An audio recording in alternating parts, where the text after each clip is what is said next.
আবারও ভিন রাজ্য থেকে গাঁজা পাচার চক্রের পর্দা ফাঁস। পুলিশি অভিযানে উদ্ধার লক্ষাধিক টাকার নিষিদ্ধ মাদক দ্রব্য। নারী মাদক কারবারিদের সম্পূর্ণ গ্যাংকে জব্দ করলো পুলিশ।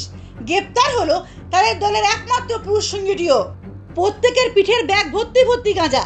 শনিবার সন্ধ্যায় দুর্গাপুর স্টেশন সংলগ্ন বাসস্ট্যান্ড এলাকায় বাস ধরতে যাওয়ার সময় 4 জন সন্দেহভাজন মহিলা সহ তাদের সঙ্গে থাকা একজন পুরুষকে নিষিদ্ধ মাদক সহ গ্রেপ্তার করলো দুর্গাপুর কোকোভ্যান থানার পুলিশ। সন্ধ্যাবেলা প্রথমে লোক মারফত খবর পেলাম যে এরকম দুর্গাপুর বাস স্ট্যান্ডে ঢোকার মুখে যে আমাদের কোকোভ্যান থানার পুলিশরা প্রচুর পুলিশ ভ্যান এসে দাঁড়িয়েছে এবং কয়েকজন মহিলা এবং একজন পুরুষ মানুষকে ধরেছে।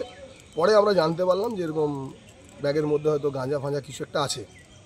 তো পুলিশের এই ধরনের সক্রিয়তা এবং পুলিশের যে তৎপরতা, এর সাথে এতে করে প্রমাণ হচ্ছে যে পুলিশ আমাদের যে এলাকার যে সমাজের যে কাজ, সেই কাজ কিন্তু সক্রিয়ভাবে পুলিশ আমাদের কোকোভ্যান থানার পুলিশ কাজগুলো করে যাচ্ছে। ভিন রাজ্য উড়িষ্যা থেকে ধানবাদ হয়ে বাংলায় পাচার হওয়ার আগেই দুর্গাপুর স্টেশন সংলগ্ন বাস স্ট্যান্ড এলাকায় 4 জন নারী সহ একজন পুরুষ গাঁজা পাচারকারী পুলিশের জালে।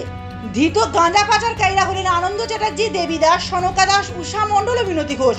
সকলেই নদিয়া জেলার বাসিন্দা। মাদক পাচারকারী নারীর দল সহ ওই পুরুষটিকে আসানসোল আদালতে পেশ করা হবে। পুলিশ সূত্রে খবর, শুধুমাত্র আনন্দ চ্যাটার্জিকে 7 দিনের পুলিশি হেফাজতের আবেদন জানানো হবে বিচারকের কাছে। পুলিশ সূত্রে খবর, ওই মাদক নিয়ে পাচারকারীরা বর্ধমানে যাচ্ছিলেন, কারণ তাদের বর্ধমান পর্যন্ত টিকিট করা ছিল।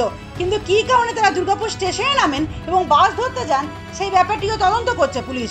তাহলে কি দুর্গাপুর থেকে হাত বাঁধা হয়ে যেত নিষিদ্ধ ওই মাদকের? উঠছে প্রশ্ন। দুর্গাপুর থেকে অন্তরা সদীর প্রতিবেদন, সমাজ পরিবর্তনে মানুষ।